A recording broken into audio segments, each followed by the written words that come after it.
Welcome back to the Lift Free and Diet Hard podcast. I'm your host, Andrew Coates. Join me along with industry leaders and friends on a quest to get more people through the gym door and eating and living healthier. Join me where evidence meets empathy while rejecting fitness industry fads and extremism. Let's begin. I've been saving Dr. Dwayne Jackson for a little while because this one's going to get a little bit more specific. I actually want to demystify peptides, and that's a bit of a niche concept. This guy is the man when it comes to this. I mean, you did, if I'm not mistaken, your PhD thesis was in peptides, was it not? Yeah, it was in neuropeptide Y, which is involved in a whole pile of different effects in the body. Right. So PhD neuromuscular physiology, Yale School of Medicine, postdoctorate research fellow, master's kinesiology degree in exercise science. You've worked in medical science. You've worked in academia as a professor, privately as an educator. You work with Prescript. I love Jordan Shallow, Jordan Junta, and what they do. I mean, that's a pretty heavy library of accomplishment in a career. So welcome to the show. Thanks, man. And thanks for having me on. Really appreciate it. Okay. So let's dive into it. So peptides, a bit niche, yet we are hearing more and more about it. And I know that they kind of exist in a gray area. So can you demystify it a little bit by first of all, telling people what the hell peptides are? Yeah. So peptides are just short chains of amino acids. So unlike a protein, which is, multiple amino acids, peptides are generally 2 to 50 amino acid long strings. And when we talk about peptides in terms of physiology, they're signaling molecules, and think of them as like text messages between cells. They're not steroids, they're not magic. They simply enhance our own physiology. And so they've really taken a big role as of late, but they've been around a long time. And in fact, this isn't a new concept at all. Like insulin is a peptide. The whole ideology behind peptides in medicine in short fragments have been around since, the early 80s, if not earlier than that in, other research. So I've been studying these suckers since when I was so I went to Yale twice. When I was there the first time in 2000, we were studying calcitonin gene-related peptide in terms of looking at thermoregulatory consequences during heat stress, and then it just kind of spun off into there. So I love peptides. So I'm pretty confident anybody who's got like advanced education in biochemistry is going to be like, okay, cool, that makes sense. Everybody else, I want to speak to layman, so I'll rein that in a little bit. One of the ones that I'm hearing the most about, we're going to actually we'll definitely talk about GLP-1 stuff as well, because those are peptides. But yeah, the one I'm hearing a lot of buzz about is BPC 157. Why is there all the hype about this? And does it actually work as let's call it a healing agent? Yes, great question. So BPC 157 is otherwise known as body protection compound 157. It's actually derived from gastric peptide, and it's so in the gut from gastric juices. We do know from a lot of the preclinical work in animals and whatnot that it does promote angiogenesis and tissue repair, generally through nitric oxide and VEGF signaling, or vascular endothelial growth factor signaling, which is a factor that causes the sprouting of blood vessels and angiogenesis in any tissue pretty much. In animal models, we do know that it accelerates tendon and ligament healing, gut healing or gut lining repair. Generally, what we see with, leaky gut and these kind of things. They've studied that, and also in nerve regeneration. So it's got some pretty decent data in the preclinical animal sphere. However, the human data are extremely limited. Most studies are preclinical, like I just mentioned. Some small human case series do report improvements in joint or gut symptoms. There's a couple of new ones out there right now. But the FDA still lists BPC 157 as not for human compounding, and WADA bans it for athletes and these things. So that said, its proposed mechanism makes sense for soft tissue healing. So it does remain an area of active research, and a lot of people are doing the research on themselves. So anecdotally, we do see some, we do hear about great results. For myself, I have seen decreases in inflammatory factors in terms of CRP, HSCRP, and ferritin. But these are N of ones, N of twos, right? In my own hands. So it remains to be seen in the big clinical trials. We don't have a lot on it. Can some of the anecdotal stuff be attributable to placebo expectation effect? I mean, anything can be. That's why we have control groups, right? That's why we want placebo-controlled trials.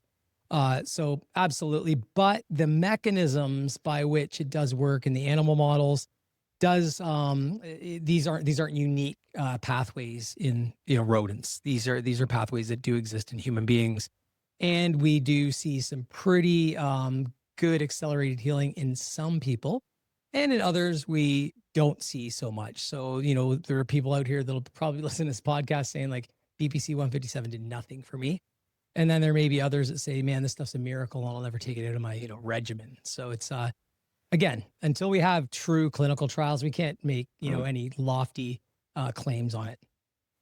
Is there any, potential for healthy user bias as well? The type of person who will go and do this tends to generally have their nutrition on lockdown, their exercise regimen, they're doing the other things that they're supposed to. Yeah. So here's the thing with peptides, and this is any peptide. These are not magical molecules. So they're not going to replace any of the big levers that we can pull at the front end. So, good sleep, good quality whole food, mixed diet, good, consistent, heavy exercise, and then, taking care of ourselves in lifestyle factors like, not drinking alcohol and all those wonderful things that we do to bang our bodies up. BPC 157, TB 500, any of these compounds that we look at in terms of regeneration and this kind of stuff, they aren't going to fix or unscrew a, really bad lifestyle. It's not going to be you're not going to take it after a night of drinking to circumvent the effects of drinking, put it that way. So yeah, so there is a health bias. But at the same time, being the sprinkles on the icing on top of the cake, we do see people that, have tendon injuries and these kind of things that have all their other ducks in line and their side of the street cleaned up. We do tend to see people recover faster. And again, I'm being very careful on how I say that because it's not a miracle compound. But like for myself, a good example is because I've got a kidney transplant, and the medications I'm on, I'm subject to inflammation pretty easily. So I'm like a canary in the coal mine when I test things out to see if they work. And I do find myself when I use BPC, it does help me a lot with a lot of the arthritic pain I have in my feet and all that kind of stuff, which could be just from breaking my feet racing motocross bikes for so many years. But with my transplant on board, I have noticed some changes that I can note quite easily, by bringing it in, taking it out, and those kind of methodologies, I guess you could say.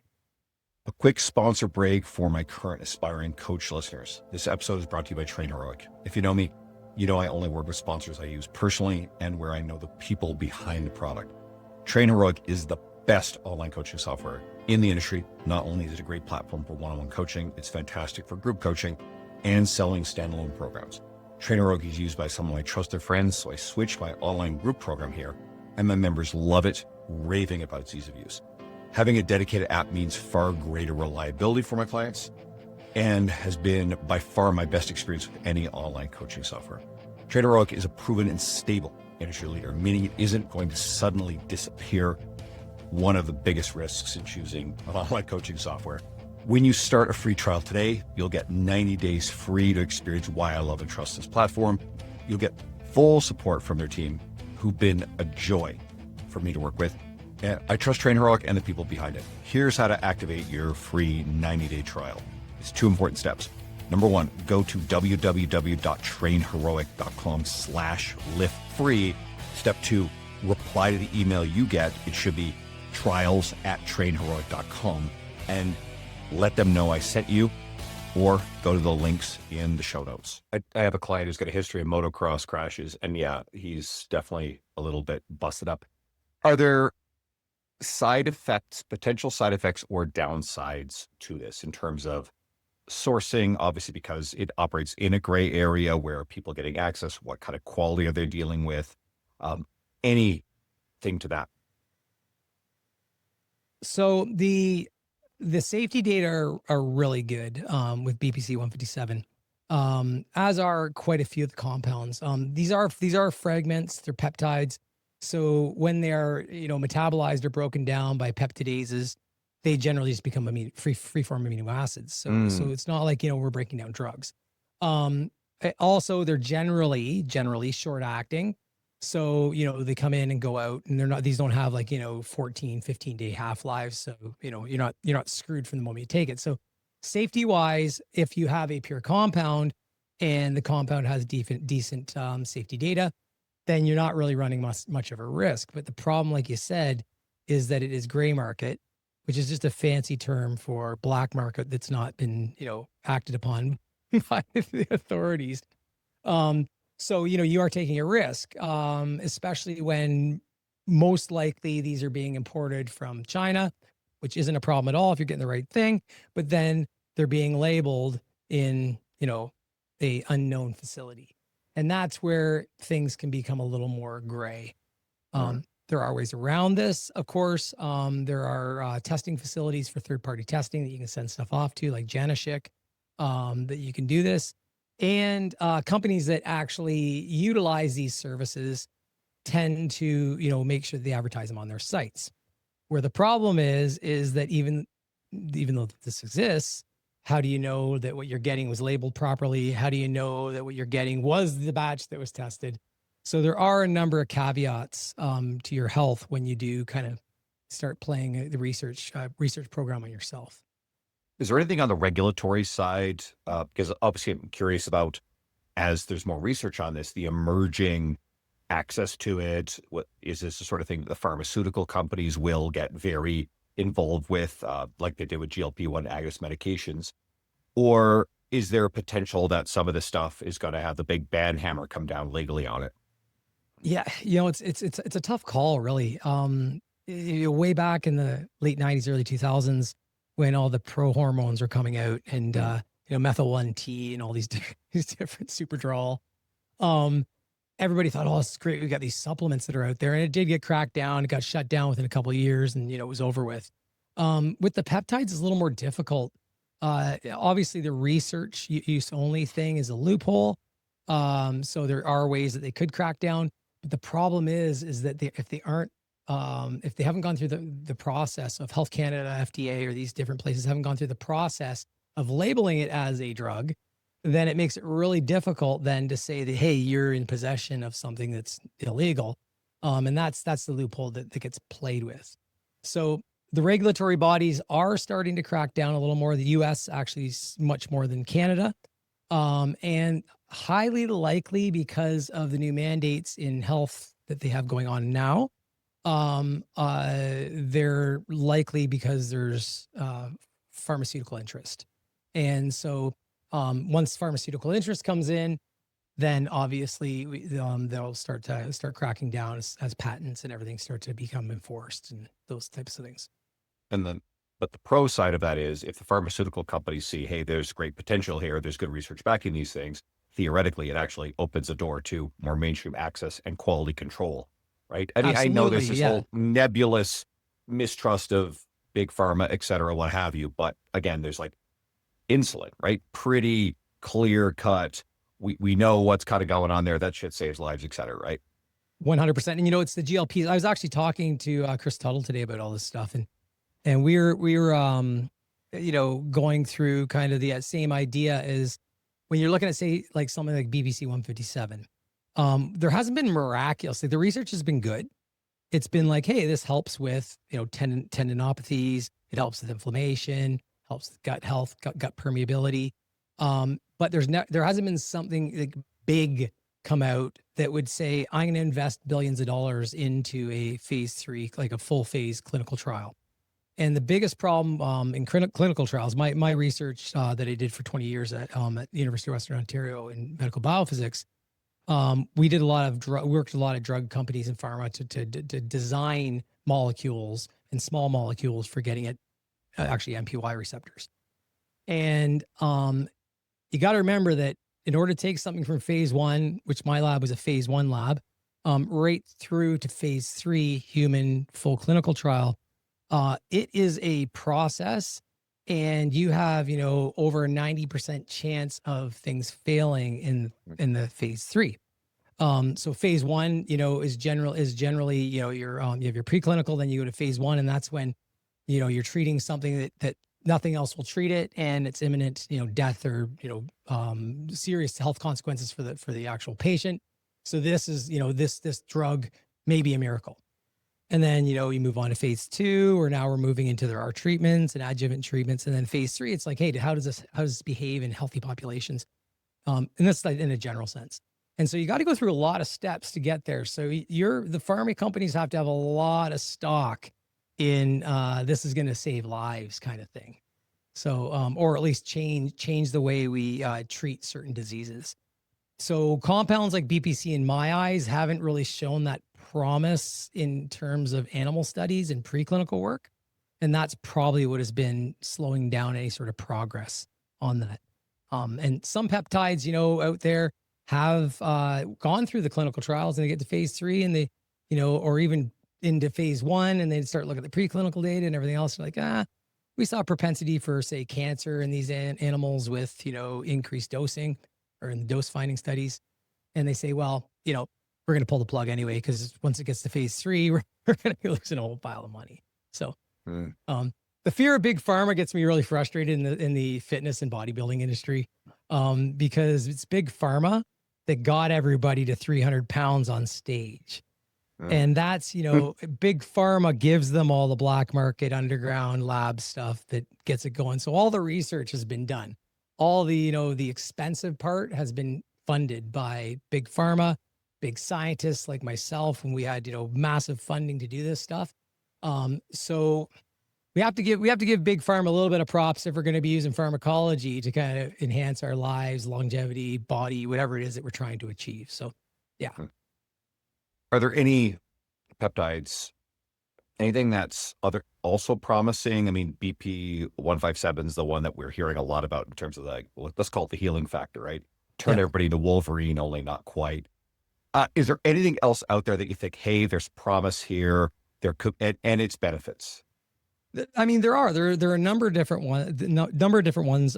Mainly, like a lot of the GH, so the growth hormone releasing hormone analogs, they do a great job. We can test through measuring IGF-1 levels in the blood, so we can see when we give CJC 1295 and ipamorelin that we get a nice robust increase in a GH signaling, which then translates to IGF-1 levels in the blood, which is kind of the active molecule anyway.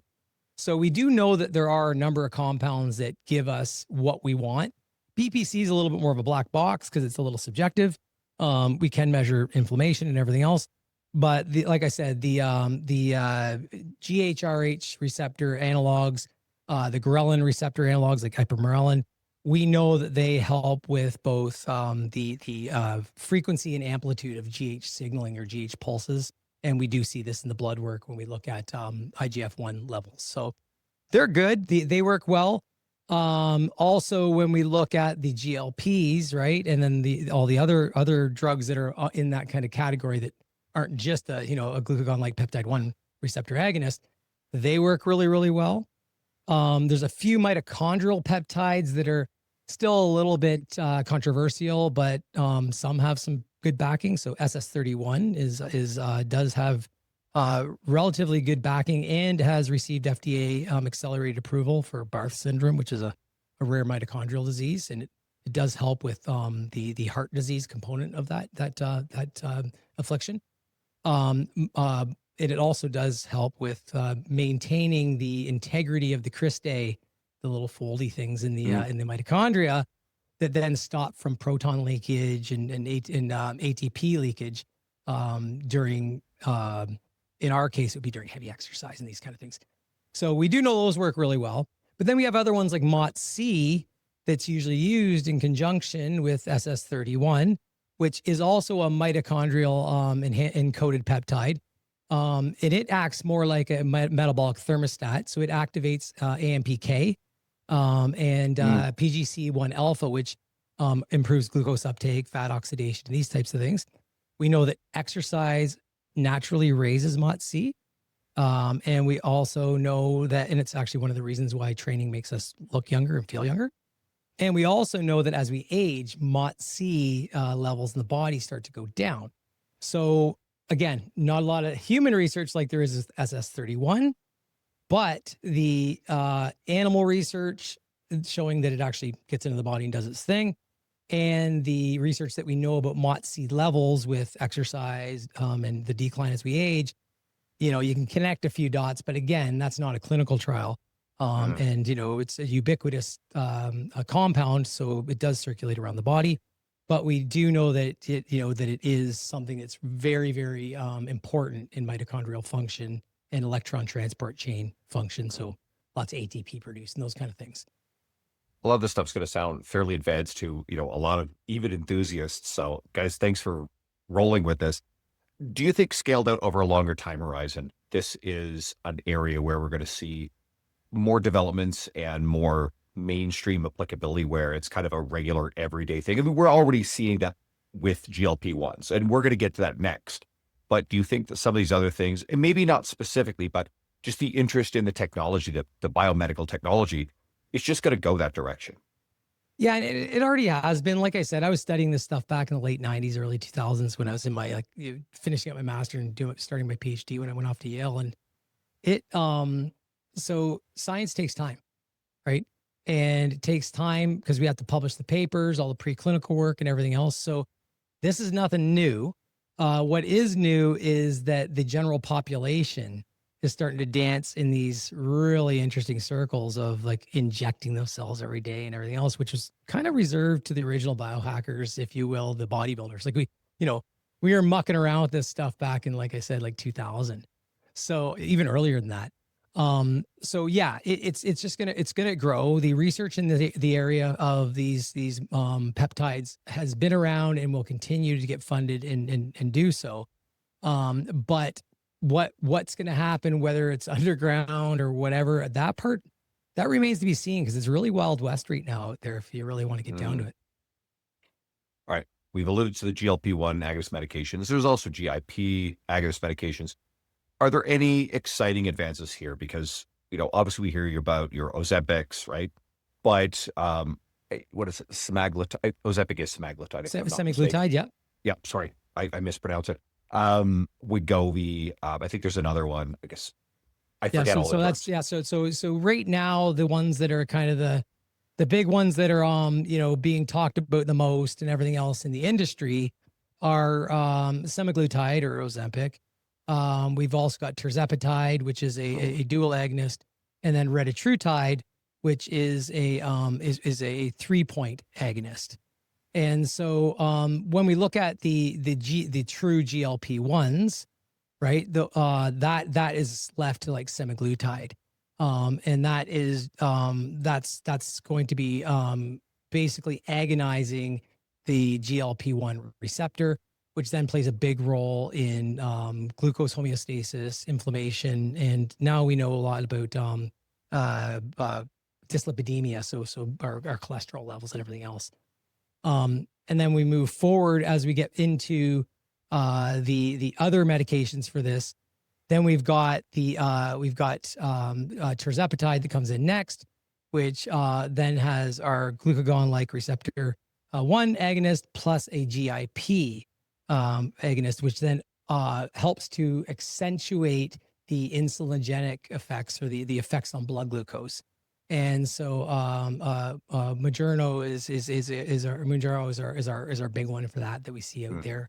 And then retatrutide, which has both those receptor agonists plus a glucagon agonist, that then now we get into heavy metabolic effects. So we're now seeing like fat loss or enhanced fat loss among increases in satiety or decreases in hunger, and then also regulation of blood glucose and blood lipids and inflammation within that whole cascade. So, when we look at the GLP-1s, that everybody's just kind of grouping them into one thing, these medications in my eyes are a miracle for weight loss for people that have really had trouble moving that lever. And we're seeing, really, really good linear decreases in body fat mass in people that are utilizing these compounds. And for the first time, these people, haven't been able to, lose 10 pounds, gain 15, lose 7 pounds, gain 12.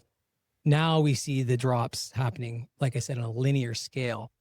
And most of that relates to obviously the blood glucose regulation and everything else. But the effects on food noise are just massive. And that's really where these drugs are turning the needle, because being someone who's set clocks for my food all my life so that I would eat enough, and then I set these patterns that were so ingrained for under 30 years of bodybuilding. I mucked around with some retatrutide just to see what it would feel like, and I had to stop taking it after 3 weeks because I didn't even think of food. And so it's a bit, so then now we got the big problem of, we go from eating too much, overnutrition, to not eating enough. And that's why people are starting to, report that issues with muscle loss and these types of things, which isn't so apparent in things like in the tirzepatide, like dual agonists, as it is in the Ozempic trials. So it's really important that people get their diet set and locked and loaded with enough protein, enough high quality carbohydrates, and enough high quality fats, so that they can actually set up a meal plan while they're on these drugs. Because, for the first time in their life, they may be losing, 10 pounds, 15 pounds a month. And although that's exciting for these folks, we don't want to be becoming frail by losing a bunch of our lean mass, which can, as as a coach, can happen quite easily if we're underfeeding, right? Absolutely. Any comments on, we get this moral panic from some of the industry, and then they tend to grab on to these side effects. And occasionally you hear about lawsuits and people just peddling this stuff. And I know that the people saying these things, usually there's some sort of almost ideological component to it, as opposed to an understanding of the medicine. Is there any real concern with the side effects, or are these generally overblown or circumstantial? Yeah, so there are some side effects that have been noted clinically. So pancreatitis is one that could occur, which is inflammation of the pancreas that can be deadly. It's not a great thing. It leads to type 1 diabetes. So not a great thing to have. There are reports of that. There are reports of issues with the eyes. So there's some ophthalmic problems that have been noted. But generally speaking, these are in people that aren't keeping track of blood glucose and everything else over time. So they're not being monitored well. They're just kind of give it and set it and forget it. And as a whole, we're not seeing it become a major epidemic. And there's a heck of a lot of people using these things right now. So one thing we do know is that when someone is, pushing into the morbidly obese category, BMIs pushing above 30, and we're in body fat levels are sitting at, 50%, 30%, that weight loss itself is going to be heavy. It's going to be more healthy than no weight loss. And so the inflammatory effects and everything else about holding too much adipose tissue does, kind of override any of the small side effects that people get, like nausea. And some people are having issues with pooping because it slows motility of the food through the body, which helps satiety. And so if we can educate these people on how to hydrate properly, how to get enough soluble fiber in the diet, and be able to maintain caloric intake, then we'll probably see a lot of the, more minor side effects that people complain about go out the window. The problem right now, I believe, is that there's not a lot of education around how to eat and whatnot when you're on these drugs. And also, being a biopsychosocial guy, I believe the psychosocial components are actually more important than the biology, because if your environment isn't conducive to health and isn't conducive to doing the right things in terms of whatever you're trying to achieve from a health consequence, then you're really not going to be able to push the needle on your biology so well. And so when people are utilizing these GLPs, so to speak, one of the things I say is, if you notice that you went from someone with high food noise, snacking all the time at night, these kind of things, just subconsciously doing so, and all of a sudden you're not, it's time to intervene with, some cognitive behavioral therapy or some journaling for yourself or anything else, so that you can create tools to be able to circumvent any increases in hunger that may occur if you decide to go off the drug when you've lost your weight. Because we do know that rebound weight gain is a very common feature with all of these weight loss medications. But not unlike dieting aggressively without resistance training. Exactly. A quick break from this episode to shout out RP Strength and the RP Hypertrophy app. I have a big confession. I've never used a coach before. I've always auto-regulated my training for decades. But I've known Dr. Mike Isertel and Nick Shaw, the founders of RP, for years, and I'll get behind anything they create, including years of reading their books, consuming their media, attending their seminars, and having them as guests on the show. And I've been using the RP Hypertrophy app now for several months. And several things have happened. It forced me to make smaller and more gradual but better increases in weight volume across time. Like putting 5-pound plates on each side of a leg press. Like, who does that? Never before. Only 45s. It cut out the junk volume. It made my workouts faster and more efficient. I show up with a plan. I didn't have to think about what to do. I feel more accountable having to log my progress. And I don't skip things because I don't feel like it. If hiring a one-on-one coach isn't for you, using the RP Hypertrophy app is the next best thing to manage your gains and to take the guesswork out of your program.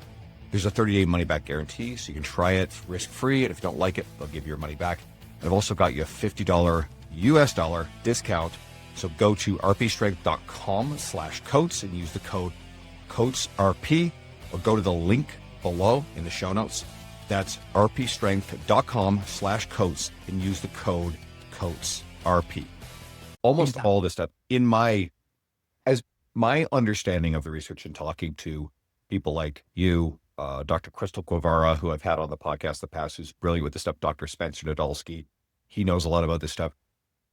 If you take almost like an equivalent restriction in calorie intake, not considering protein intake, and equivalent levels of activity, whether it's through white knuckle dieting, restrictive, or through these medications, I think all of these things are largely the same. And then if you stop the dieting, you stop the drug, and you go back, and again, if the results are equivalent, you would regain the equivalent amount of weight. Is that absolutely? Yeah. I mean, at the end of the day, it does come down to thermodynamics, and we do have to, it is really calories in, calories out at the very, very fundamental. Now there are a whole bunch of ways that we don't do that properly, right? And one of them is extreme dieting leads to decreases in non-exercise activity thermogenesis. Yeah. So it can be something like, oh, I'm eating less, but I'm actually not losing any weight. Well, that's because we've already had a loss in body mass and we're not moving as much in a subconscious manner. So we don't really realize that, we're losing that, the next biggest thing to BMR, to weight loss in caloric expenditure. So, yes, we do. This does occur. And the propensity to work out hard when you're not getting a lot of calories on board, be it from extreme dieting or taking a GLP-1 type medication, the same rules exist, right? You're not going to move as much. It's not going to give you a bunch of energy because you're on this drug. And when you remove that, you're also going to remove all those satiety provoking signals that then can, if you haven't done the homework, then you may just roll right back into your original ways of doing things. And that just leads back to the same body composition that you had before. Let's talk microdosing, because this is also something now we're seeing in the industry talk a little bit of a preface to it. I think Jordan Syatt had a lot of attention because he had done an experiment, and as he is apt to do, he'll do an N=1 experiment on himself for like a month of doing something. Then he'll do some sort of media about it. And Jordan's a friend and someone who I found is overwhelmingly very evidence-based with this stuff. And he's nuanced with the way he talks about things. Right? Then there is, again, I think this almost moral panic that you get from one corner of the industry that's openly denouncing microdosing, and they tend to get twisted up in a knot. I think a lot of this is social media performatism, and this is one corner of the evidence-based space. I get it, okay? But then there's another side, and I think, I think a lot of it's the same thing you alluded to earlier. It's the quote biohackers and maybe some of the almost a bodybuilding community who are more pro gray area pharmaceutical type stuff, who are actually playing around with this stuff. And I mean, I was reading something on Facebook today, some people I knew, and they were openly talking about what they were doing in terms of microdosing. So this is out there. What is there good data to support the benefits of microdosing? Because what we haven't talked about yet, and I'm opening the door to anything you want to say on this too, is there is the obvious benefits to reducing food noise, which tends to reduce calorie intake. But we're also seeing a lot of promising independent benefits outside of just from that when it comes to things like addiction in particular. So floor is yours, anywhere you want to take that all. Yeah, so there's no real data on microdosing or a lot of these effects on addiction, glycogen loading, right? Because if we have a glucagon receptor agonist, like we do with retatrutide, which is one of the ones that are real popular among the bodybuilding and fitness crew, when we have glucagon agonists, we are going to then have the propensity to be able to load more glycogen, or glucose back in the muscles, glycogen. And so, a lot of times people are using it as a pre-workout so that they can take advantage of some of these insulinogenic effects that we see with this. And insulin's a very anabolic hormone, so it's, fits within that sphere. The biggest issue that I see with microdosing and why there's a bit of controversy on the microdosing effect is because there are some people out there saying, well, from a pharmacokinetics perspective, taking small doses a couple of times a week, 3 times a week, that add up to, say, some subclinical dose that, they started the dose finding at 2.5 milligrams with drug X. And now we're taking 1 milligram, we're taking 1/3 of a milligram 3 times a week. We don't really know if you're actually going to hit the target with enough of a hammer to see any sort of effect. And that's why there's a bit of a disconnect right now in terms of the microdosing, because if you're giving a subclinical dose and you're splitting it up into 2 or 3 pieces, so it's like, subclinical dose divided by 2 or 3, then are we hitting the receptor, the proper affinity level, the levels we need for the proper affinity of the receptor? Basically what I'm saying is, are we diluting the stuff so much that it can't really even do much on a physiological level? That's one of the things that I've said quite commonly. Now, what we do know though is, say, for example, with testosterone. Okay, so testosterone microdosing started back in like the early 2000s. People started doing it sub-Q. Everybody else is using 1.5-inch long 21 gauge needles.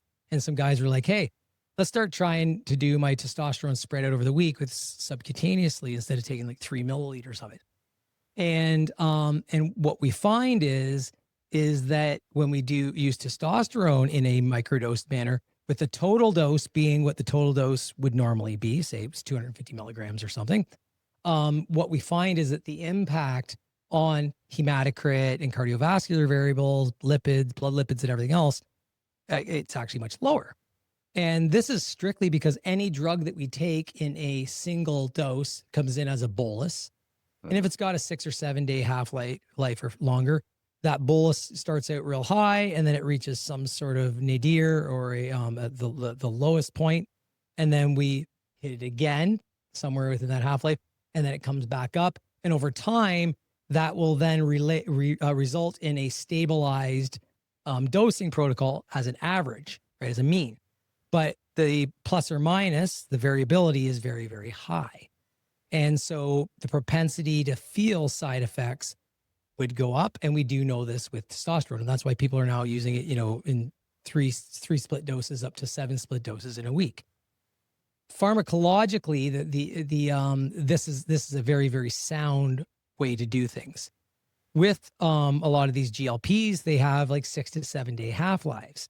So by multi-dosing or multi-microdosing, the one big dose, again, there's people that would argue and say, well, you're not doing any good for it because it's got such a long half-life, you don't need to keep replacing it. But it will accumulate over the course of that week and result in the total dose. But you're not getting that massive bolus at the front end. And so anecdotally, people who notice that they get a lot of side effects like nausea. Some have like extreme vomiting, even with drugs like tirzepatide. If they split their dose up between Sunday and Wednesday, they find that they get the same weight loss effects. The satiety effects are great and everything else, but they don't get the same nausea and everything else that would normally make people stop doing the drug. And so now the question is, well, why wouldn't the pharmaceutical companies tell you inject it twice a week? Well, that's because people won't adhere to sticking themselves more than once a week. In fact, most people will stay away from many drugs because of that, if it's a multi-dose thing. So they generally, having a longer half-life for a drug is an advantage for the pharmaceutical companies because we don't have to do multi-injections throughout the week. And so the microdosing thing, it really, to me, it depends on the dose, whether or not you're going to see effectiveness. Because if you're diluting a already subclinical dose, then we really don't know. It's going to be all anecdotal in what you're going to see happen. And some of the people who are playing around with the microdosing are actually pretty lean to begin with. So we got a lot of theoretically healthy users. So what benefits, anecdotally at least, are they reporting, or what are they seeking from what you've seen? So we have, for the most part, I would say that most people that are, and this is like me generalizing and making up my own shit here, right? Fair. But I would say that for the most part, people that are sub 10% body fat are already they're dieting hard and exercising hard. And in order to maintain that, it's hard. And when you're taking these drugs, not eating is a lot easier. And so you don't have the same propensity to binge or anything else. So it makes it pretty darn easy.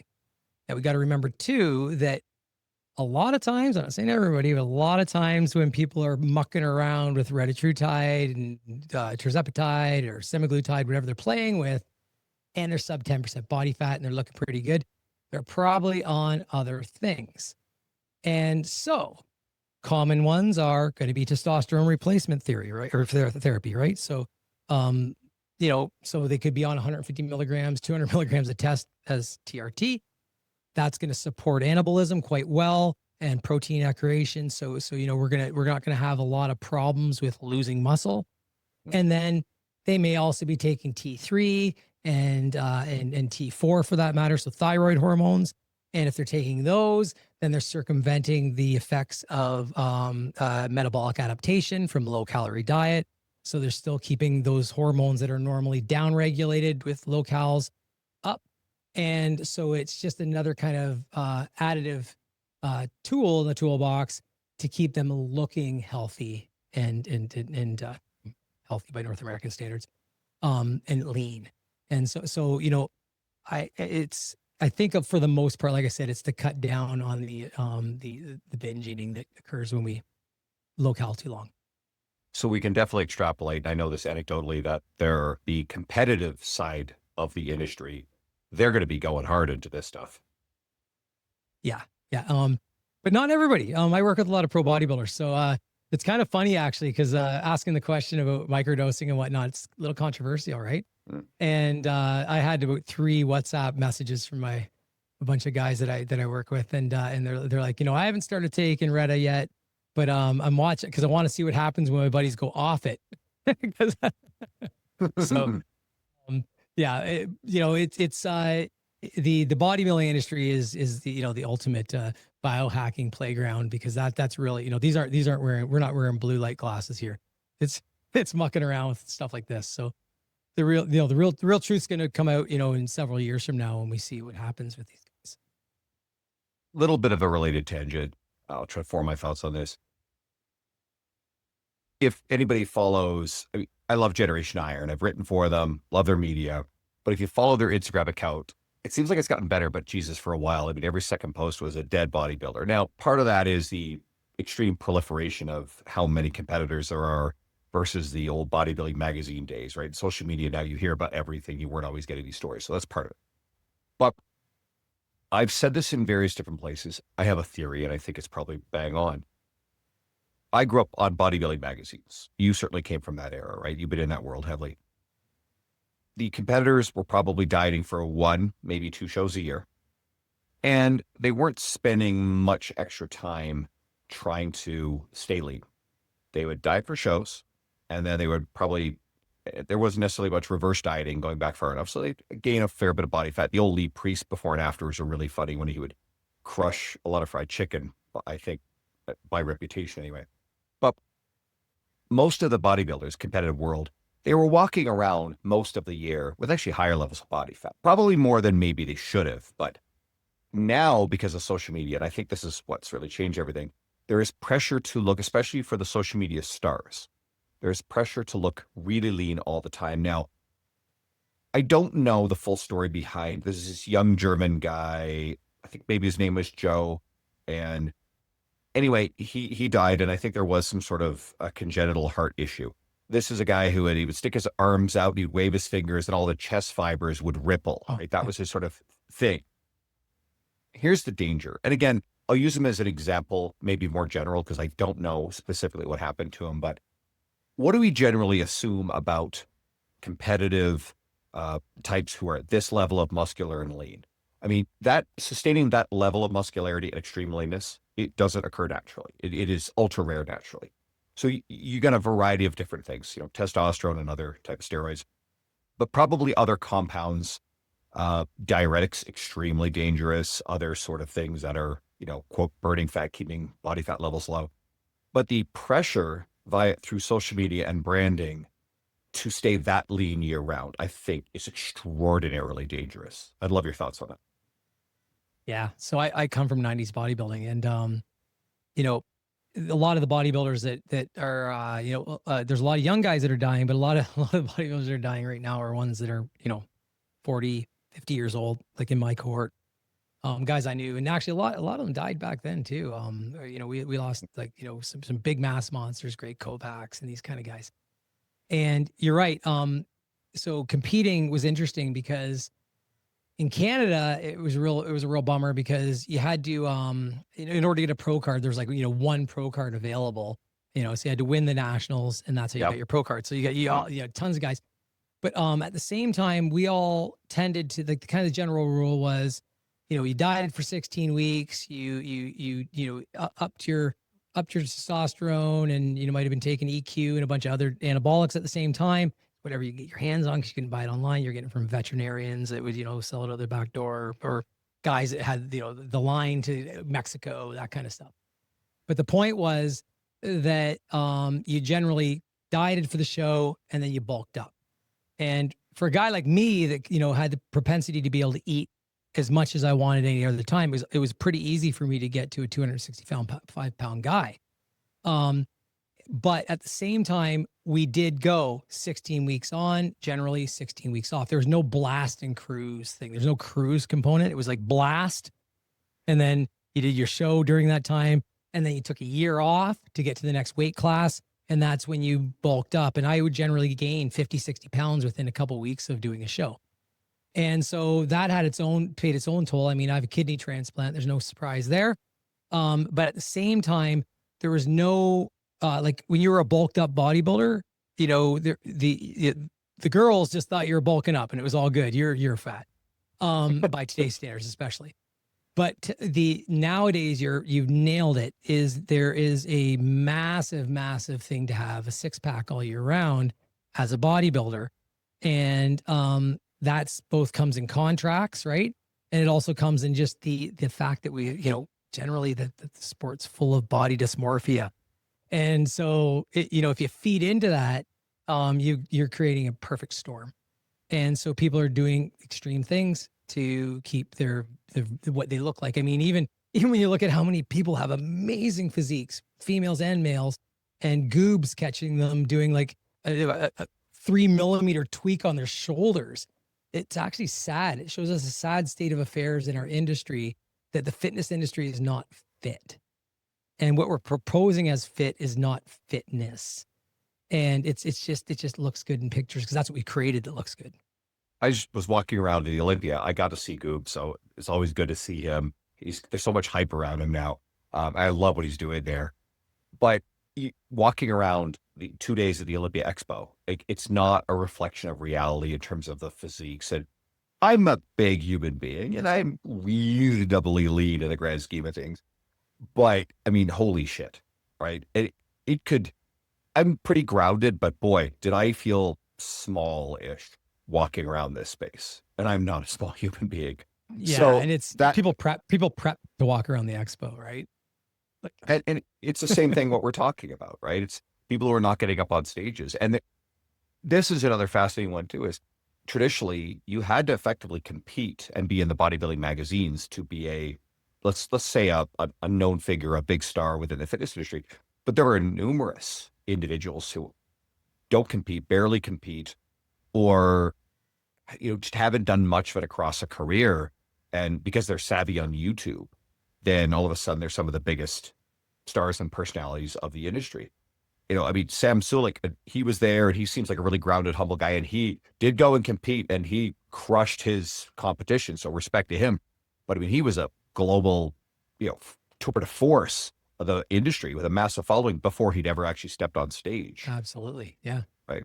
So that game has changed. I mean, that's a little bit of a niche world, but some of this stuff still does permeate into mainstream culture. I mean, Arnold is the original. There's lots of other figures from our world. And I think Chris Bumstead is actually one of the more charismatic ambassadors.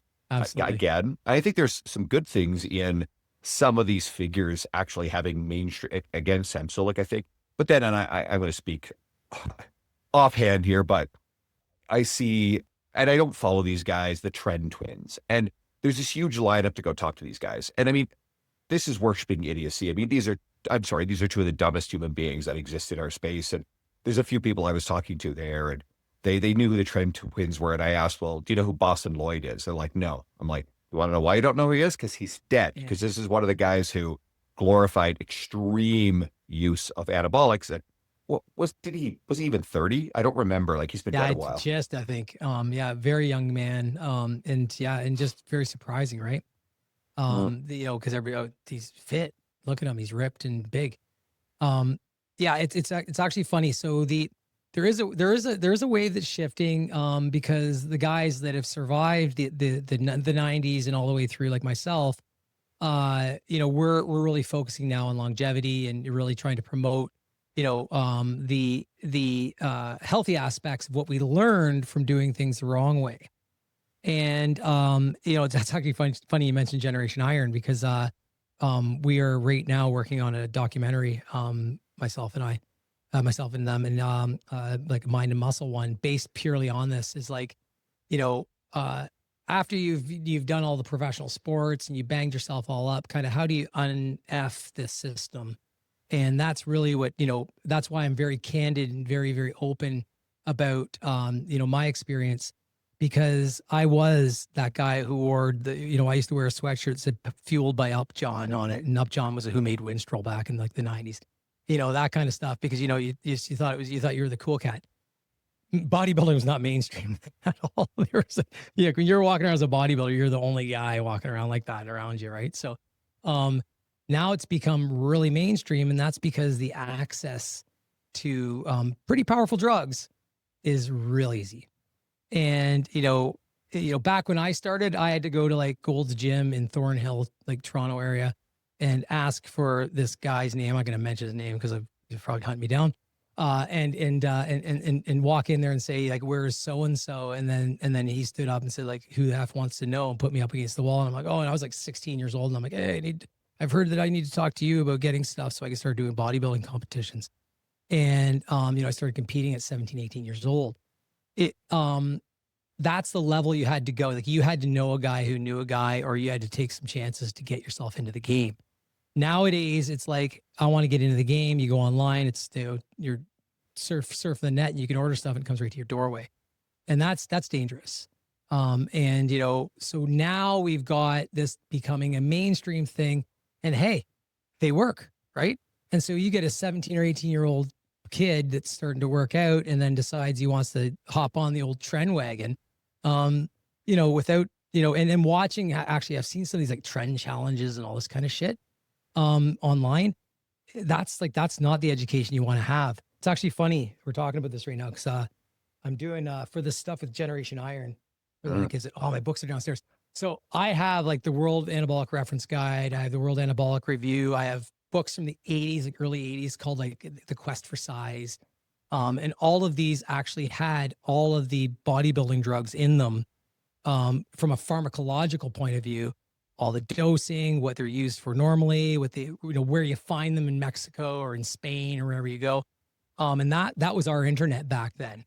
But you had to read and you had to understand pharmacology at least the basic level in order to understand how things work. Nowadays, you can just go online and someone's got like a protocol listed for how to take these drugs. And that's a big problem, because you get young guys that are invincible, young girls that are invincible, or when, I don't know, I was immortal till I was probably in my 30s, I think. And then, they're taking big chances on their health, and it's not good at all. And we're going to see some interesting things when they're going through their, 30s and 40s and everything else, like we're seeing right now with the 90s bodybuilders and 2000s bodybuilders starting to show signs of wear and tear, if you will. Good point to leave off of. Everybody can follow you at DRDN Jackson on Instagram. Absolutely. Cool. Where else do you want to send people? Absolutely. Just go to Instagram and then you can follow everything from there. You can click my links in my bio and find my web page and everything else. And thanks for having me on, man. I appreciate the deep dive. There's a lot of stuff that I think a lot of listeners don't have easy access to. And I think it's hard to find trustworthy resources because, I'm skeptical of everything that I hear on this topic. And it literally takes me having someone, I know, whose reputation I trust, who's got the extensive level of education you do, the credibility in that space, to have a nuanced conversation here. So everybody listening, if you got friends in your world who are mucking around with this kind of stuff, whether it's a GLP-1 agonist medications or looking at microdosing or the harder stuff that we talked about at the end, drop this into their DMs. They'll thank you for it. Dwayne, thanks for coming on, my friend. I appreciate you. Thanks, brother, man. Appreciate you too.